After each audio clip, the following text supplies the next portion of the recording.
Hey guys, welcome back to another episode of the Music Den. I'm your host, Armando Venditti. Hoping you guys are having a great day and above all else, that you're indeed looking after yourselves and one another. Ladies and gentlemen, Ken Cheshire and I are back with Going Back, Favorite Albums of 1979, Part 2. In Part 1, we gave you albums 20 through 11. In Part 2, you guessed it, we're going to give you albums 10 through 1. Now, we've each put together a list of 20 albums, and yeah, this has been an eclectic list so far. Very few crossovers in terms of duplicates, and we'll see if that continues. All right, so without further ado, Ken, I will let you go first, as is customary with these episodes. What is your number 10? Number 10, speaking of crossovers, I'm going with Tom Petty and the Heartbreakers, Damn Those Torpedoes, or Damn the Torpedoes. There Their you third go. album. This is my favorite Petty album. Um, uh, and and probably for me, the last really solid Petty and the Heartbreakers albums. I like a lot of artists, I like their earliest stuff best. Okay. So the first three Petty and the Heartbreakers albums are my favorite. Not discounting some of the work he did after that, but as far as albums, this was huge. Uh, like I mentioned in the previous video, at this point I was attending Florida State University, playing in a band, and we did two of my favorite songs off this album at the time, which was Refugee and Even the Losers. And then, you throw in Here Comes My Girl, and yeah, this is, and the rest of the album too. It's just a wonderful album. And I really do associate it very strongly with that time in my life. Take that and add it on to what you said, Armando, in the part one of this when you brought it up. Hmm. And there, we've covered Tom Petty and the Heartbreakers, Damn the Torpedoes. Highly recommended. Good choice. Good choice. My number 10, for my portion of kicking off part two, I have Michael Jackson with Off the Wall. Woo. Um, this is an eclectic list that we're looking at here, ladies and gentlemen. Released August 10th, 1979. I consider this a proper solo release from Michael Jackson, featuring the singles Don't Stop Till You Get Enough, Off the Wall, uh, She's Out of My Life, Rock With You. I mean, this SOB was all over the place. Other songs of note, my personal favorite, Get On the Floor, Working Day and Night. I mean, this got your ass shaking, and even if you didn't want to shake your ass, you shook your ass when you heard this album. And I mean, he would, come back with, Thriller in '82. Then enough has been said about Thriller. I don't want to go into that. This was a this was a good album, a solid album, just wonderfully crafted soul, funk, pop tracks, especially, the singles, Don't Stop Till You Get Enough, Off the Wall, again, Working Day and Night, and again, Get On the Floor, my personal favorite, just wonderfully done. Um, I, as popular as this album was, I still think that this album doesn't get enough credit, enough mention. I think Bad and other albums are overshadowed by Thriller, which is a shame. Uh, this was still when music was done live in the studio. Enough said. That's my number. That's my choice of number 10. Michael Jackson, Off the Wall. There you go. My number nine is a wee bit of a cheat. Um, A wee bit of a cheat. a wee bit of a cheat. A lot of people consider this uh, a single. Um, Technically, it's categorized as an EP, an extended play. It's not really quite a full album, but it's the real debut of a band called U2. It's an EP called Three. Um, it's before their true album debut, Boy. Mhm. It has three songs: Out of Control, Stories for Boys, and Boy slash Girl. The first two, which would be re-recorded and included on Boy. Um, their debut album, Boy, is one of my favorite debuts, and which I've talked about on this channel a couple of times, I do believe. Maybe three But at the most. Go here's ahead. uh, it just really caught my attention again. I prefer U2 when their sound was very raw.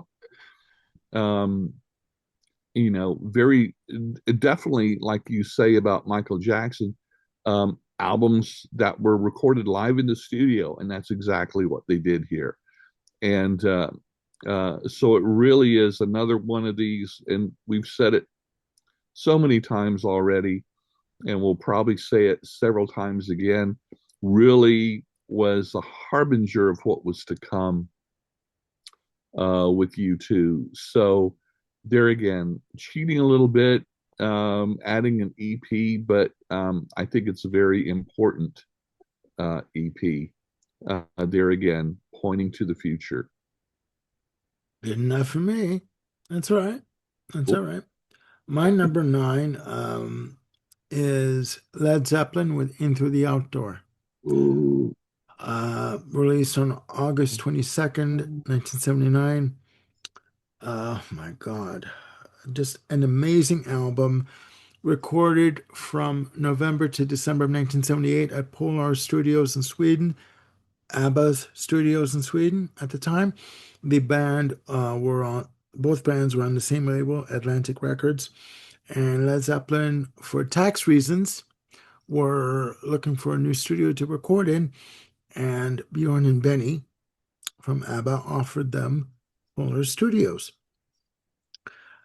featuring the tracks In the Evening, the single All My Love, Fool in the Rain, Hot Dog, Carouselabra, the mammoth Carouselabra. Just, God, multi-section piece. Fantastic keyboard work from John Paul Jones. I was going to say John Paul Jones. John Paul Jones. Say it fast three times. Exactly. JPJ. There you go. Easier. I mean, this album was seen as a departure for the band. They were working in two teams around the clock to get this album done.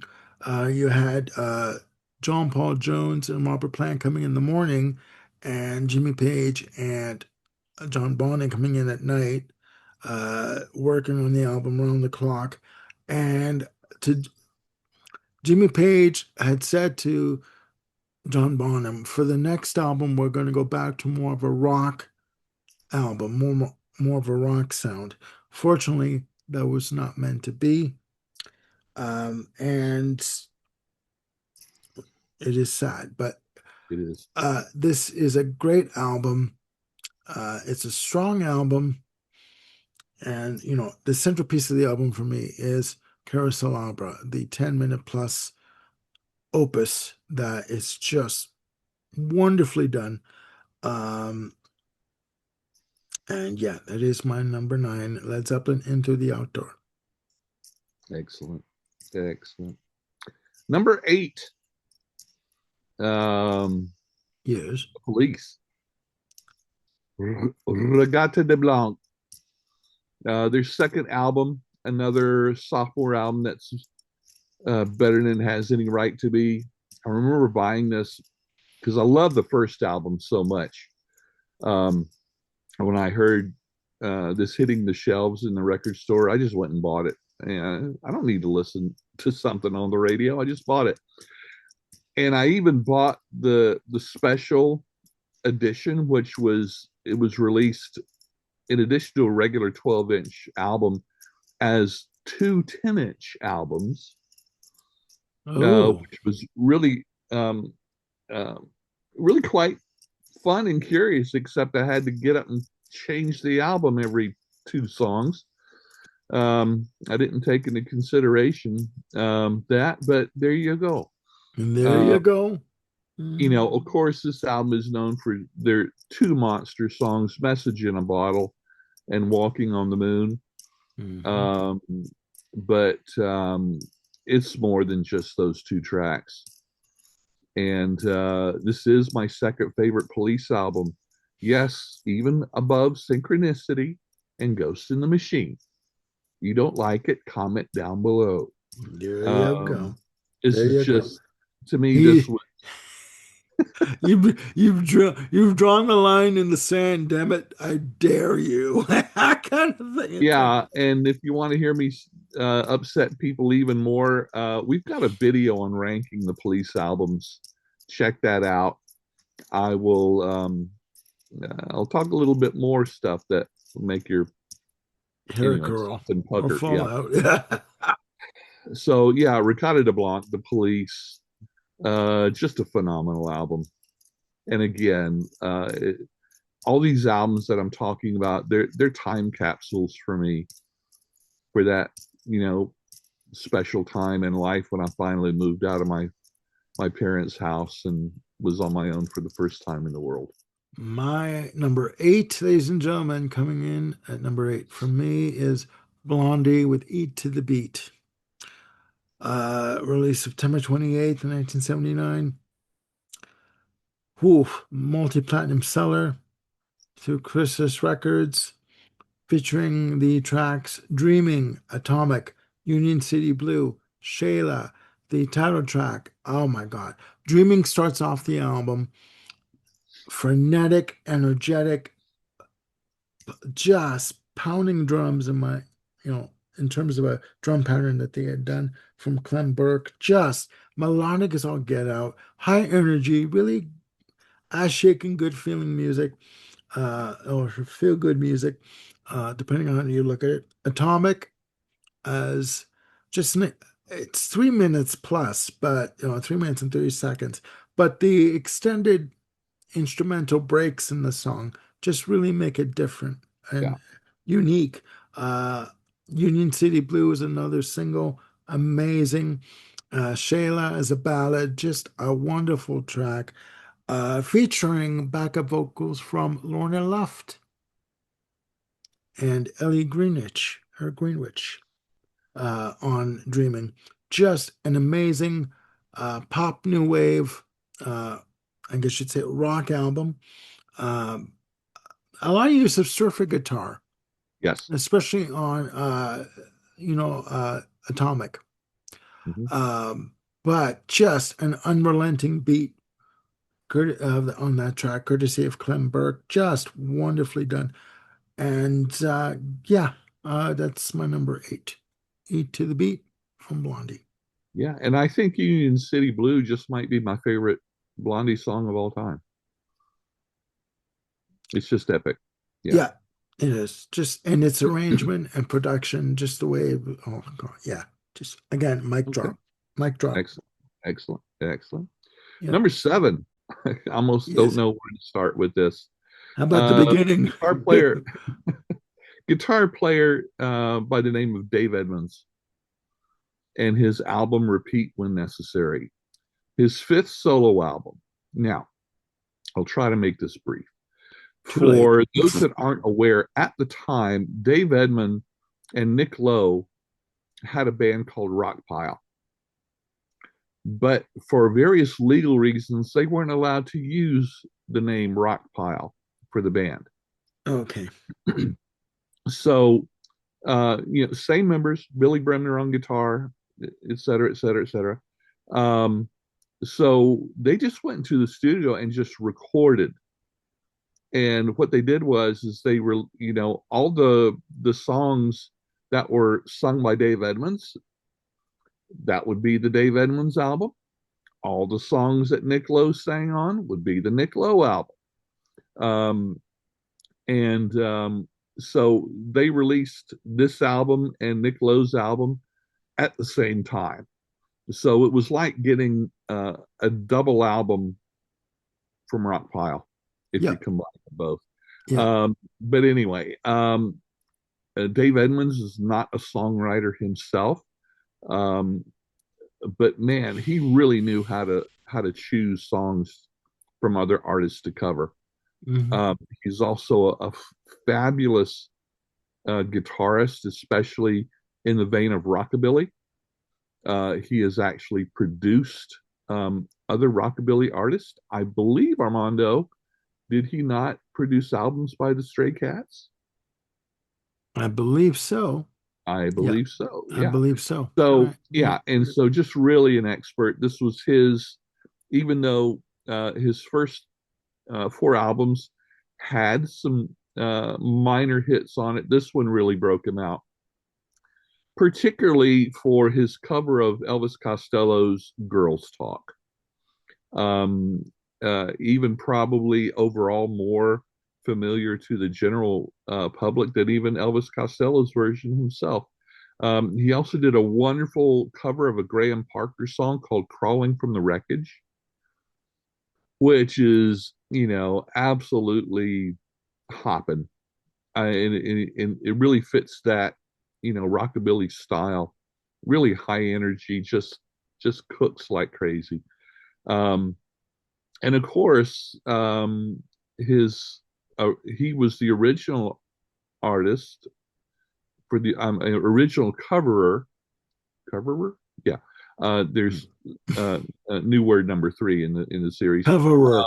for a Look it song up. called "Queen of Hearts," which is much more popular, I think, known from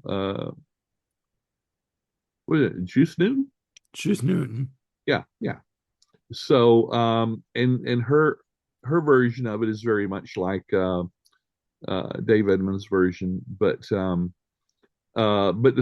one song that really grabs me, he does an incredible cover of the ballad "Take Me for a Little While," Yeah.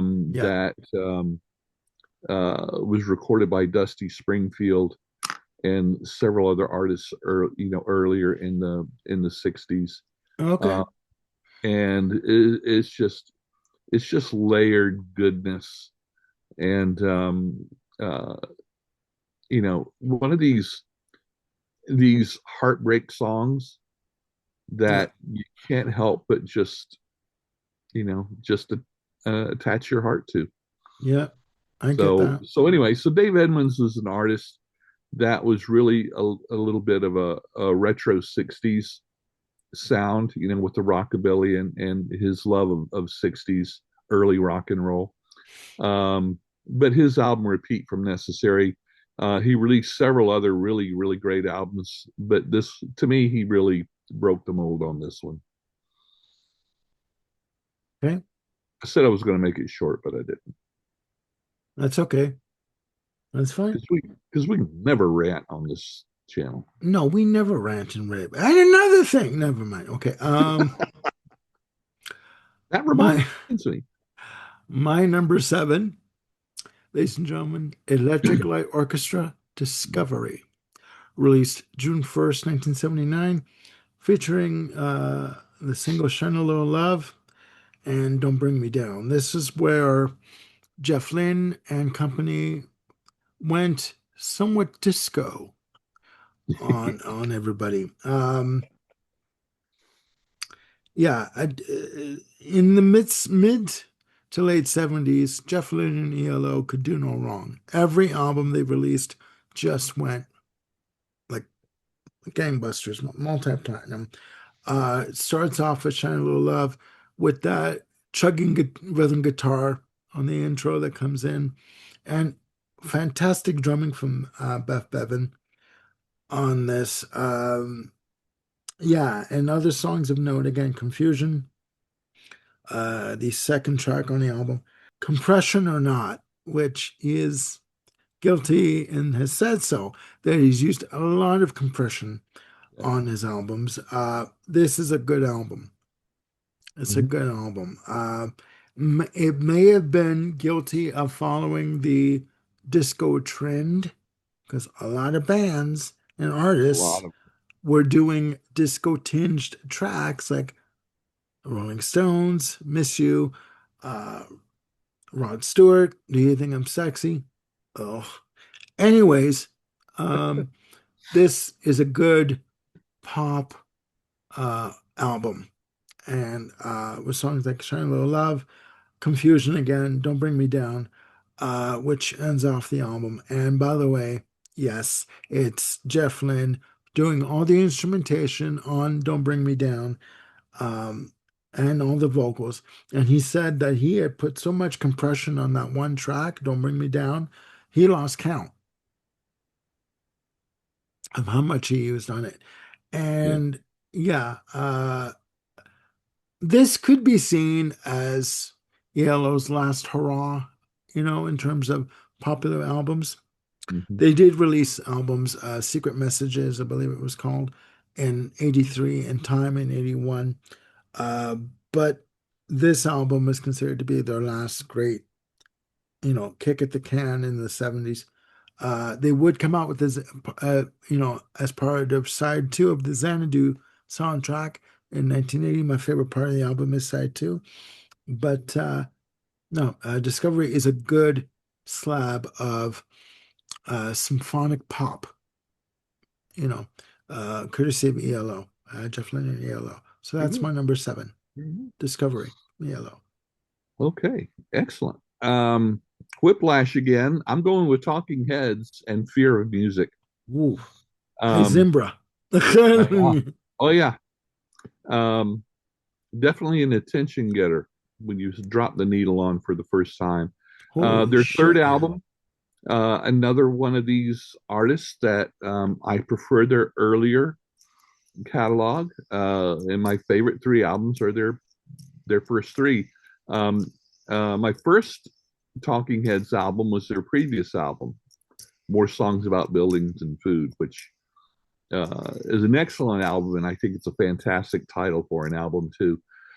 This was when Talking Heads were in their I don't know, art rock, new wave, whatever you want to call it. Yeah. Were in their what I refer to as their minimalist period, um, where rather than long passages of repeated section, they were more comprised of smaller repeated passages, what we refer to as leitmotifs. Hmm. Uh, and and plus with Ensemble, we start seeing a little bit of influential in world music too on this track in particular. Definitely. Um, Another album where almost every song is a one-word title, um, which yeah, the ones that really stand out for me is the songs "Paper," "Cities," "Air," "Heaven," and of course, "Life During Wartime." Yeah. So yeah, this is just a phenomenal album. I always hear people talking about their later stuff. Um, I don't know if it's because that's when people discovered Talking Heads, or whether they actually, went and listened to the early albums and they prefer the latter period. If you haven't listened to the first three albums, I strongly recommend at least giving it a try. Yeah. See what you think. It's a different beast. Okay. Pure music. Very interesting. Good choice. Thank you. Good choice. My number six is from a band that doesn't get nearly enough mention or attention that they so richly deserve. I have Saga with Images at Twilight, released in May of 1979. The original release was done through Polydor Records. The subsequent Canadian reissues were released through Maze Records. Saga or Canadian progressive rock band fronted by lead vocalist Michael Sadler. Images of Twilight, 8 tracks in total. Uh, Album was produced by Paul A. Gross, recorded at Phase One Studios in Toronto. This continues where the self-titled debut left off, uh, continuing the chapters uh, storyline with this is a uh, science fiction story that was I guess thought up by uh, Jim Crichton, bass player, uh, also played keyboards, backing vocals, Minnie Moog, multi-instrumentalist, telling the story of a young Albert Einstein. And each album, for the first 4 albums, had different chapters telling the story. In this album, I think you have chapters 6 and chapters 1. So you have to buy the first 4 albums to get all of the chapters from, I believe, 1 to 8. They're not done in order. So you really have to listen to the albums in order to get the story and as to what's going on. They never Uh, combined them into one album. there is an album of them doing the chapters live in Okay. chronological order in 2003, featuring Steve Negus on drums, original Oh, drummer. It is called The Chapters Live, and you can okay. you can get it on Discogs. But this is a wonderful album. Um, Whereas most progressive rock bands at the time focused more on guitars, on guitar orchestrations and Mellotron, etc. Saga went for more of a keyboard-based sound, but the drums were live. They were full. They were full of punch and just rich and up front in the mix. Steve Negus's snare drum sound, fucking amazing. Really cracks you in the ribs when you hear it. Uh, this album featured songs like Images, which is Chapters Part 1. It starts off telling the story of a young Albert Einstein. Other songs of note on the album are Mouse in a Maze, uh, You're Not Alone, which is just an amazing piece of work, multi-section, very intricate keyboard passages. And what is interesting about Saga, they were all multi-instrumentalists, all of them. Michael Sadler in concert could be seen playing bass. He could also be seen playing keyboards. Um, they would interchange on Yeah. stage in terms of the instrumentation. The only person that would stay at the drum kit would be Steve Negus. Okay. And he kept the beat going all the way through every show. Amazing. And just a little footnote, if you want to see Saga live in concert in Dortmund, Germany, 1981, 82, there is a uh, video on YouTube called the live broadcasts that you can look up. Okay. It is amazing. It is amazing. Again, Michael Sadler's vocals really full and rich and Yeah. just wonderfully done. One of his inspirations was Freddie Mercury, but they also took inspirations from groups like Gentle Giant, and groups like that of the progressive in the progressive rock field. And even though they're still performing, their last LP, studio LP, was Symmetry. When you hear Michael Sadler's vocals, his range hasn't changed that much over the years. It's still full, rich, and just wonderfully done. A lot of fantastic harmonies that he can do with himself, multi-tracking his vocals. Beautifully done. This album is a wonderful follow-up to the debut self-titled release. It may not have been a big hit, but it was a good step in where they were going Sure. in terms of their musical evolution. Please check it out. You can check it out on YouTube. Uh, Number 6, Saga with Images at Twilight. I'd like to point out also, you mentioned that it was somewhat more of a keyboard centered album. Yeah. That doesn't mean there's not any phenomenal guitar work From Ian in Crichton. their catalog. In their catalog. Yeah, Ian Crichton as a guitarist, Jim Crichton's brother, Ian Crichton is just phenomenal. Yeah. His guitar style has been described as very percussive, Mhm. also very regimented Yep. in terms of just, I guess you Yep. call it staccato, Yep. in terms of his delivery.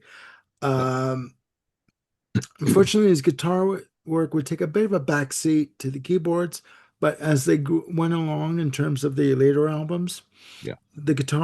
his guitar came up front in the mix more Yeah. There's guitar more of a based. balance between guitar and keyboards. Yeah. Yeah, but Holy phenomenal, cow. Yeah. phenomenal. Mic drop. I can't say enough. I can't say enough about this band. I love them. Being a Toronto boy myself, these guys are from Oakville, Ontario. They are one of Canada's best kept secrets, along with the Tea Party. Yeah. But again, mic drop. That's my number 6. Saga Great. Images at Twilight. Excellent. Excellent. Thank you. My number 5 is another crossover, Led Zeppelin, In Through the Outdoor. Ooh, I think I So heard of I'm that. taking Armando's comments. I'm just going to add a couple of things here. Yes. Major props to John Paul Jones. Um, I think from everything that I've read, without his musical ability and genius, this album wouldn't have happened. The band was not in a good place at the time, No. and he took the reins. Yeah. He saved this album, and helped the other members of the band that were having personal issues at the time. Mhm. Um, encouraged them and really just really put together a fantastic album. The album is also it's for me it's very atmospheric in its sound Yeah. through Yeah. several of the songs. Um, this is some incredible John Bonham drumming on this album. Absolutely incredible. And Mhm. there is one thing that is unfortunate, something that we didn't get with this album, that is a missed opportunity. Yes. They recorded in ABBA's studio, but they didn't record with ABBA. I think that would have opened up, into parallel universes. However, Oh, Jimmy Page was at ABBA's show at Wembley in okay. 79 when they were touring in 79. So, yeah. This is the Good I observation. could say this is one of my favorite Led Zeppelin albums, but I pretty much say that about all of them. So Yeah.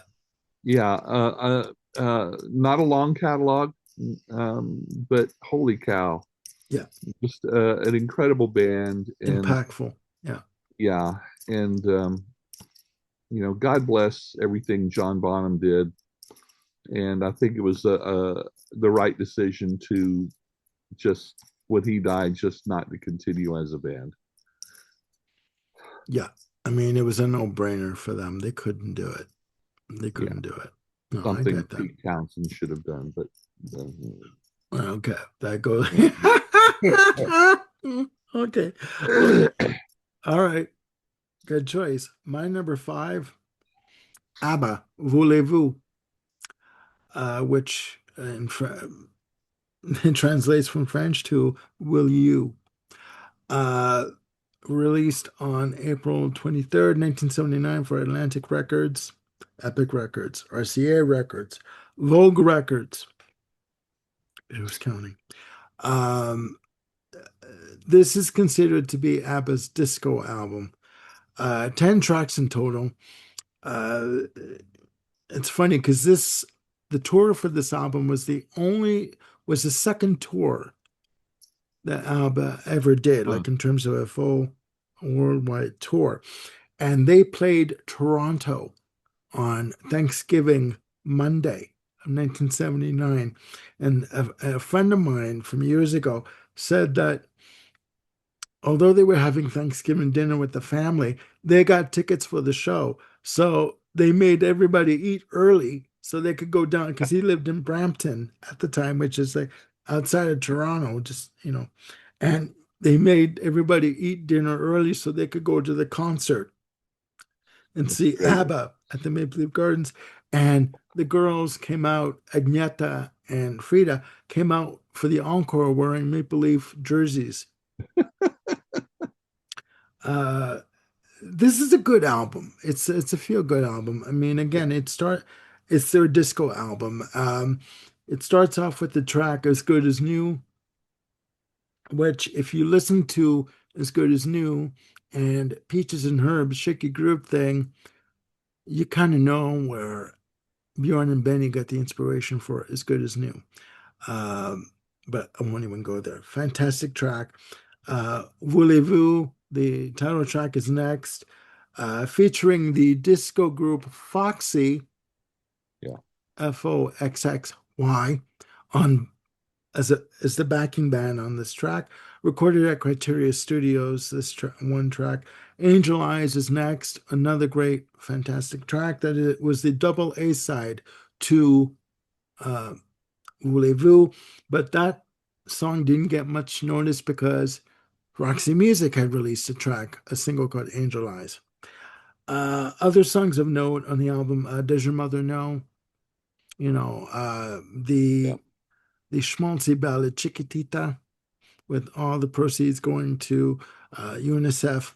And the album ends off with, Kisses of Fire, which is another good, just interesting, just a really good uh, dance track.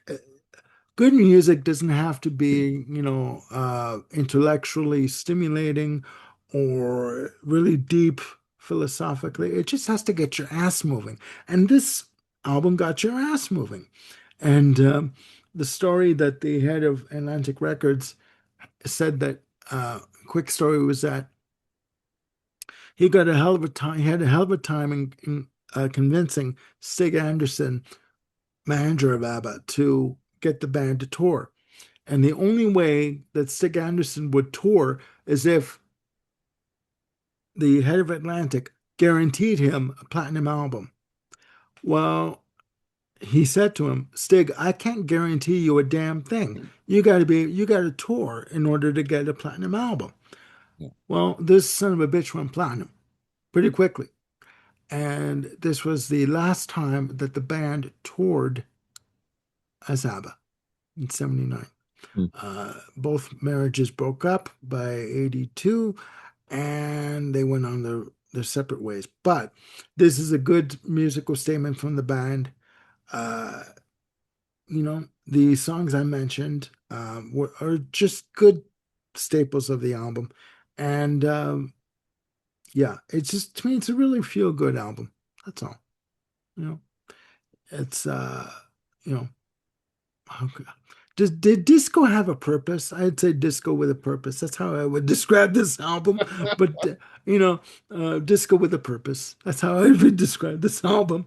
That's my number five. ABBA with Voulez-Vous. Cool. Cool. Okay.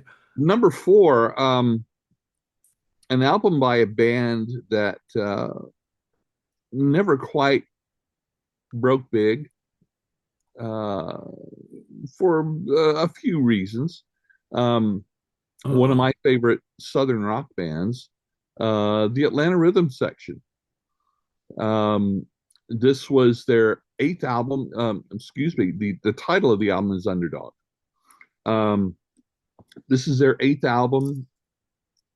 It is definitely not my favorite album by the band. However, um, having been a long time fan of the band, by the time 79 came around, I just automatically bought it. It's definitely their most commercial or pop oriented album. Um, they had I think the biggest hit off of this was a cover of the Classics 4 album, Spooky, Oh, because two of the members of Atlanta Rhythm Section, J.R. Cobb and Dean Daugherty, excuse me, guitar and keyboard players respectively, uh, were in the Classics 4. okay. Say the name again. You broke up there.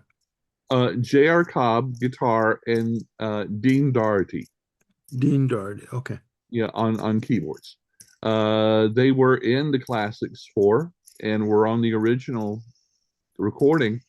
And so this has got a very authentic feel to the song Spooky. They didn't do they didn't do it in any different style, um, but they did bring their own thing to it. One of the greatest things about Atlanta Rhythm Section at this point was their lead singer, Yeah. Ronnie Hammond, a Mhm. very underrecognized and underappreciated singer. Just a fantastic voice Yeah. and performer. The other songs on this album that particularly stand out: "Born Ready," "It's Only Music," and "My Song." Okay. Um, and those are a little bit more rocking. There again, with pop music at the time, usually if there was a purely pop song on a rock album, that was usually what would get focused on. Yeah. Yeah. And but they still did some rocking, but not as much as the earlier albums. So, like I said, this is probably about number maybe 4 or 5 only on my list of Atlanta Rhythm Sections. However, it's got some really good stuff, and so for the year 79, it was worth it for me. I enjoyed it. Okay. Okay. I think I'm getting Average White Band and Atlanta Rhythm Section crossed. The tracks, the songs So Into You. Yeah, Was that Atlanta Rhythm that was on Section? the previous album. Yeah. Okay. And yeah, Imaginary Lovers, Yep. Yep. Those were on Smoking, Champagne Jam. Yeah. Smoking, Sure. Smoking. And there is a box set available of their catalog of the albums. No, I don't have it. Not yet. Never mind. Okay. To quote Giza Radner, no, amazing, amazing. Like, please, please. I mean, the 70s had such a good cross section of music and genres. Mhm. Just amazing. That's a good one. That's a good one. My number four, Earth, Wind, and Fire, I Am. Ooh. Released on June 5th, 1979 for Arc Columbia Records. Oh my God. Yeah. Oh, bloody hell. Thank you, Carmela. Miss you for buying me this album, buying the album, featuring the tracks In the Stone, Can't Let Go, After the Love Is Gone. Yes, David Foster is on that track and performs on the album. Moving on. I think I burped. Okay. Other songs of note, um, Rock That, the instrumental, Boogie Wonderland, which starts upside two. Uh, it's a good two sides of vinyl of R&B, I'd say post disco, funk. Like it leaves a stain on you. It's that good. I mean, like it's just like when you have After the Love Is Gone and segues into Let Your Feelings Show, just Verdine White on bass slapping that Yeah. SOB like it's no one's business, making it its bitch. His bitch. I'm telling you right. It is that good. I mean, it's a really good album, multi-platinum. This was where Earth, Wind, and Fire were on fire.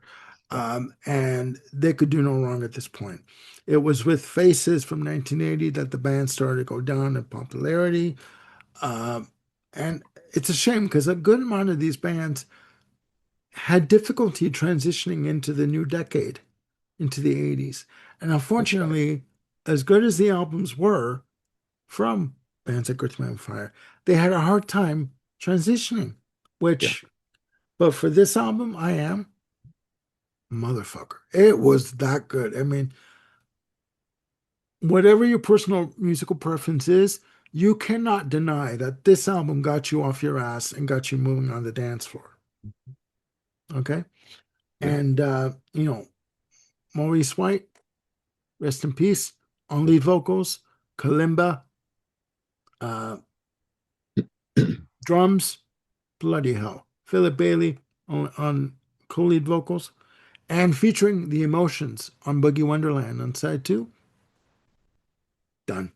Yeah. It mic drop galore. I swear to God, it's just an amazing, uh, amazing album. Wonderful two sides of vinyl, and the CD has additional tracks, you know, on the reissues. But this album for me, as a 9-year-old,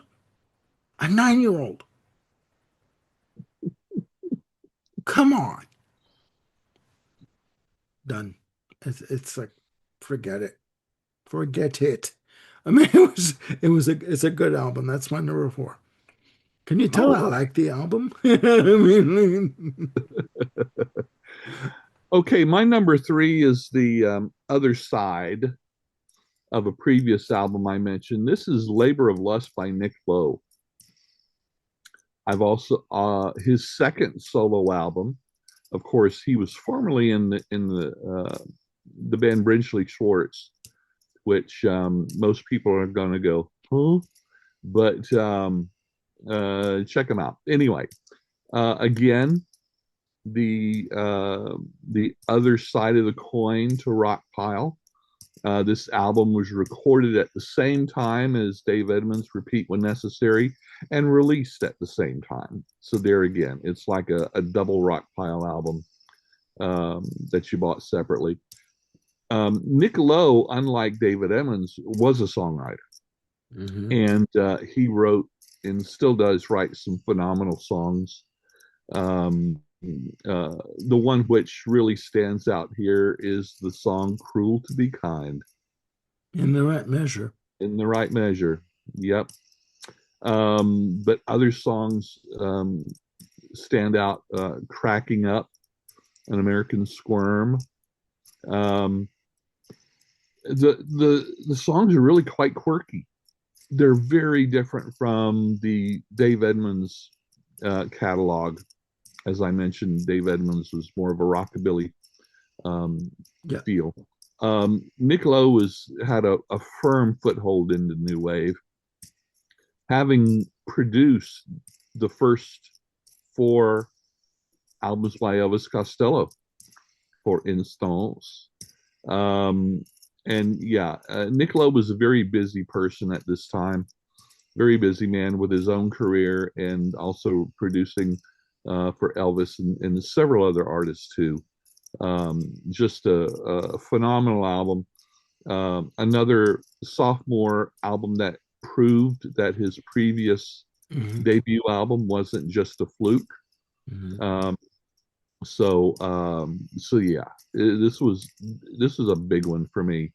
Nick Lowe, Labor of Lust, number three.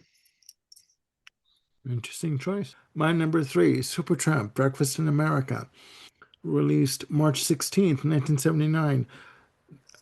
This album is seen as the band's breakthrough. I mean, they had a major commercial, a major critical hit with Crime of the Century in 74. Even in the quietest moments, another fantastic album with Give a Little Bit and Fool's Overture in 77. But this album was their breakthrough release, featuring the singles The Logical Song, Goodbye Stranger, Take the Long Way Home, Breakfast, the title track, Breakfast in America. Also, Lord Is It Mine on track two on side two. Gone Hollywood is another good track on the album. Uh, yeah, this 1979. If you didn't have this in your either 8-track, cassette, or LP collection, you were missing something. I don't know what you were living in a cave at this point in time because everybody had this album in terms of its mass popularity, and it took was it 9 years at this point. Up to that point, from 70 to 79, took 9 years, but it put them on the map in terms of their commercial success. Unfortunately, they couldn't hold it together for much longer. Roger Hodgson would leave the band in 1982 after the tour for uh, Famous Last Words and has never reunited with Rick Davies. Unfortunately, rest in peace, Rick Davies. We lost him in 2025. But this album, as is for serious rock fans, this album was a must-have, and it made a bloody impact. It was a phenomenal seller. I do believe it's gone diamond status in Canada. Okay, it's just unbelievable, unbelievable. These songs were all over the radio. They were catchy, they were melodic, and they just pulled you in. They just Mhm. pulled you in. Mhm. That's my number three. Supertramp, Breakfast in America. Excellent. Okay, my number two is an album, Armando, you may have heard of. Yes. Um, an album called Breakfast in America from Supertramp. Okay. Um, We yeah, did not compare everything you notes. said, yeah, everything you said, and two bags of chips. I And prefer. the one thing that really just take the long way, take the long way home has one of my all-time favorite harmonica parts. Just, Yeah. ugh. Um, Hmm. according to the internet, I don't know if this is true. It's not verified from what I could find, but that Rick Davies played the harmonica on that. I don't know. It could be. I'm not sure. Whoever it was, man, you made that album even better. Yeah, and you're right. It was huge. It was their commercial and successful beyond what they'd done before. Yes. A lot of people that I see when we talk about Supertramp and rock, um, a lot of people prefer Crime of the Century. I'm not taking anything away from Crime of the Century, but this is the one that got a lot of non-Supertramp fans Yeah. to know who it was, which allowed the rest of us to just go back and visit their earlier catalog and discover Crime of the Century and the like. So yeah, I agree with everything you said. Well, thank you. You're Just a quick side note. There were bands that had a critically successful release and then a commercially successful release. For Supertramp, their critical success was with Crime of the Century. The commercial success was with Breakfast in America, right? And nothing wrong with that. So, but yeah, but again, this was also at a point where record companies gave their artists time to discover or cultivate their sound, as it were, in terms of having a successful album. These days, albums like most of the albums on this list wouldn't survive, unfortunately, oh yeah. which is disgusting, actually, but that's just my $25 worth of what I'm good of my opinion. No, it's a good choice. Good choice. My number two, Fleetwood Mac with Tusk. Released October 12th, 1979, double album for Warner Brothers Records. Yeah, 20 tracks in total, over 70 minutes of playing time. Off of the success of what was rumors at this point having sold 10 million copies. Uh, the band going back in the studio in 78, led by, at this point, Lindsey Buckingham for this album. Lindsey Buckingham did not want to make Rumors 2. And Warner Brothers was pushing him for a Rumors 2. And he said, hell no, I ain't doing it. His inspiration for the music for Tusk was the Cars, Elvis Costello, new wave overall, and a more punk sensibility to the album. More art rock and art pop than straightforward pop, with songs like That's All for Everyone, uh, uh, Not That Funny, The Ledge, uh, That's Good Enough for Me. Shorter songs, more punchier arrangements. And then you had the other more ethereal tracks like Sarah, which ends off side one. I'm going to start bawling my eyes out. An amazing song. An amazing song.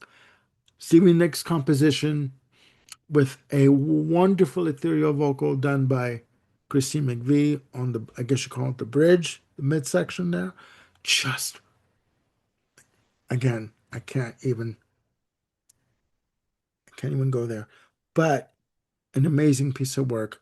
Other songs of note, again, the Brown Eyes from Christine McVie. Uh, just a wonderful album. Uh, most people would think, well, what's wrong with Rumors? For me, Rumors is a great album, but it's overplayed, oversaturation. And this album, I like it for its quirkiness, for its just taking the left turns here and there, but still within the pop realm or rock realm, right? This album sold a measly 3 million copies. Warner Brothers saw this as a failure. Hell, hell no. Fuck that shit. That was not a failure. And there was a rumor, like that tie-in, a rumor that Mick Fleetwood approached Warner Brothers and he asked them to build them a studio just for them. Warner Brothers' response: hell no. That ain't going to happen. So, anyways, that's another story. But for me, this is a great album. It's different than what was going on at the time musically, and it it belongs on lists of underappreciated and undervalued releases. But that's my number two, Fleetwood Mac, Tusk. Yeah, and I'm one of those. I really do need to go back and revisit this. I was one of those that I was just at the time so fed up with Rumors that honestly I didn't want to like it. So just me stomping my little feet and having a tantrum. But I do need to go back and I do need to visit with that. Okay. And number one, and this is my number one for the year, Armed Forces by Elvis Costello. Oh, just an absolutely monster album. Again, produced masterfully by Nick Lowe. Elvis was, he just kept growing, especially as a songwriter. Yeah. This is the second album with his backup band, The Attractions. They had been touring incessantly. They were so tight as a band. To use one of your phrases, Armando, or to mix it up a little bit, this is a smart man's new wave. Just absolutely incredible. It showed that, continued to show that Elvis could write and perform songs not just in a particular style. Each one of these songs does sound like Elvis and the Attractions, but they don't sound the same. They have the same element to it, but whether one album will be a hard rocker, another one will be a ska. He he didn't care. He just did it. This is one of those 10 out of 10 no skip albums for me. Um, and yeah, uh, Elvis Costello, still early in his career, just absolutely crushing it. For me, this is a very influential album to me. Good choice. Good choice. My number one, ladies and gentlemen, Pink Floyd, The Wall. I had a suspicion. Oh, I bet you did. Released November 30th, 1979. All I have in my notes is entire album. Um, this album, for me, concept album, the brainchild of Roger Waters, double album released for Columbia Records in North America, Harvest Records in the UK. Just, oh my God, 26 tracks in total. A mammoth undertaking produced by Canadian Bob Ezrin, work with Alice Cooper, among others. Kiss.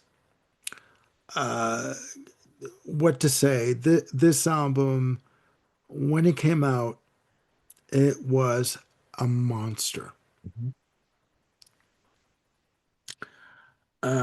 And every bit of it is platinum.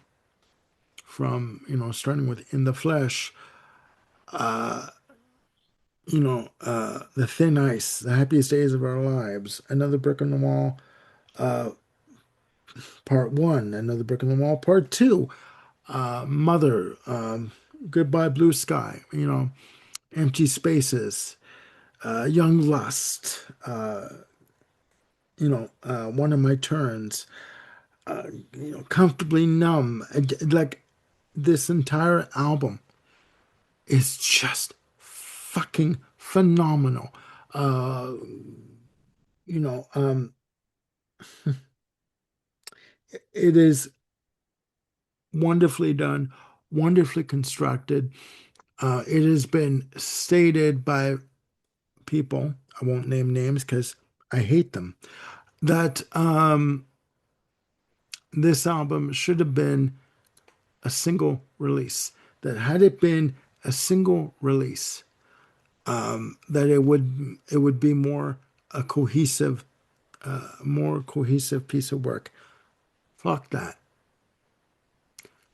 Anyone out there watching, and I know you are, you write down, you tell me in the comments below, how in the hell can you cut this album down to a single disc release and make the story make sense? It is not possible. I got a better chance in getting up and walking out of this wheelchair before that would ever happen. Okay? From track 1 to track 26, and I know I've missed some names of the tracks. Other songs I know. Bring the Boys Back Home. Stop. The Trial. Run Like Hell. The Show Must Go On. Need I say more? All of these songs in the running order that they originally put them in are just phenomenal. And the story makes sense in the running order that it's in from the get go. There's no way that you can rearrange this or cut it down to a single disc to have it make sense. It's not possible. For me, this album, that's how much this album screws me up. This album is simply wonderful. And it is definitely my choice for number one album of 1979. There was no Yeah, other this one. was a monster. I think I purchased this album in various formats at least 5, maybe 6 times. Yeah, it was Um, huge. It was huge. I have this on vinyl.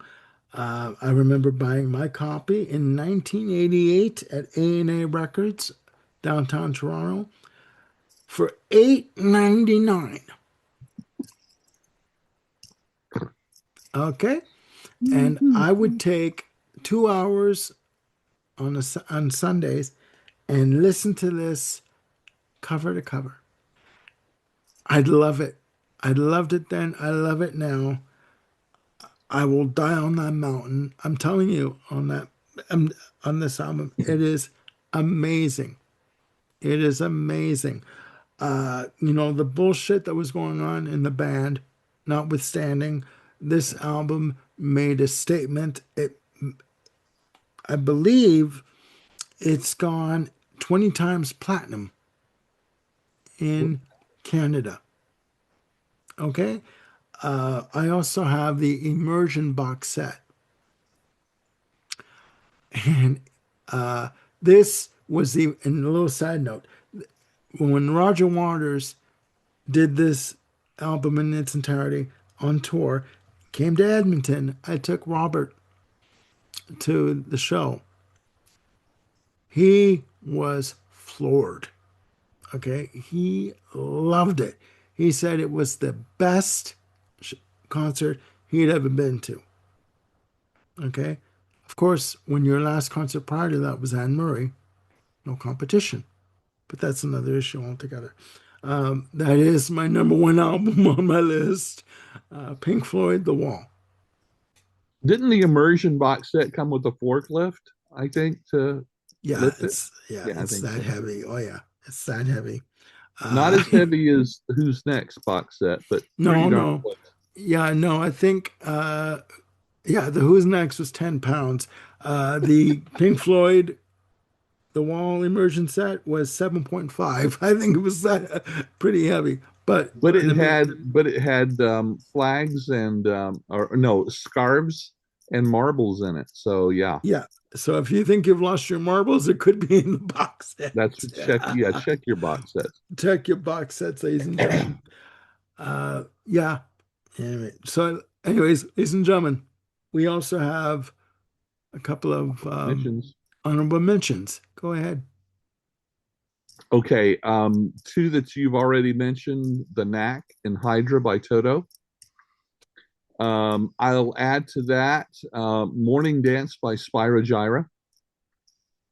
A little bit of fusion jazz in there, and also um, Christopher Cross, his first album, Oh yeah, that heavy was a staple in monster. yacht rock, That was a but monster. soft rock, yacht rock, but darn, it was good.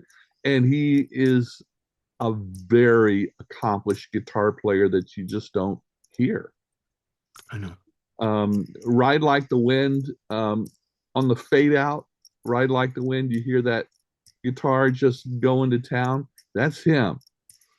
And I agree with Rick Beato. They should have not faded out on that and brought it very high in the mix, just to show what an incredible guitarist Christopher Cross was. Yeah. So yeah, those are my four honorable mentions there. Okay. Um, I have a couple in my head, but one that stands out and I'll talk about quickly is The Clash with London Calling. Yep. With the title track and Train in Vain. Not that I'm a big Clash fan. Combat Rock from '82 with Rock the Casbah. Um, that came, a few years later, but London Calling did make its mark and did make an impression on people again with the soundtrack and Train in Vain. And I'm trying to think of another album, but I'm hard pressed right now. I'm not gonna belabor it. I'm not gonna hurt my head trying to think of another album to talk about. Well, But and then and in honor of Bill Schuster, let's not forget Joe Jackson released 2 albums that year. that's right. That's his right. first two albums. Uh, and on my original list was 41 albums that Oh I narrowed Lord. down to 20. And so I've got the Blondie on there, I've got the Bowie on there, I've got the Floyd on there. So yeah, there was just a lot of really good and diverse stuff. A lot of people, when we talk about what's the best decade, and most people always, start from the beginning of the decade, like for instance 1970 to 79, 1980 through 89. I feel Yes. that um, the divisions of um, pop and rock music decades need to happen on the are defined by the fifth year of each decade. In other words, 1975 Okay. through 1984, 85 through 94. I just looking at rock history as a whole, I find that that's really where the dividing line is for 10-year periods, not just the beginning from aught to nine. But that's just my look at it. It Well, might be something to I look at, mean, maybe. I, I agree with you. I mean, I remember Jimmy Page said in a documentary on rock music. It came out in '95. I have the collection. He said that the '70s for him were wonderful. That you had all these musical influences mixing up and crossing over and different hybrids coming up and meshing and just like a beautiful 360 degree of music all over the place, like from one genre to another. It didn't matter if you had, let's say, a James Taylor performing on a Zeppelin album or a King Crimson album. These musical uh, genres just melded and blended so wonderfully, and nobody questioned it. No, And again, this was a decade where if an artist said to the record company, I want a camel in the studio smoking a cigarette, wearing a diaper, and if I don't get that, I'm not recording. yeah, God damn it. They brought in that damn camel smoking a cigarette, wearing a diaper. yeah, They did because yeah, as long as we can get the product out, let's do whatever they say. yeah, You know what I mean? And ladies and gentlemen, I'm not exaggerating. I'm not exa- That's what, the budgets were big, the hairstyles were bigger, the egos were humongous, and the music was amazing because of that. So, yeah, it was just a wonderful time to listen to music. And I think of myself as a kid, as a child of the '70s. Even though I grew up through the most of the into the '80s, I think of myself as a kid of child of the '70s. Sorry.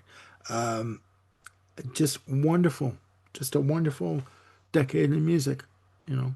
So, all right, ladies and gentlemen, there you have it. Going back, favorite albums of 1979, part two, albums 10 through 1.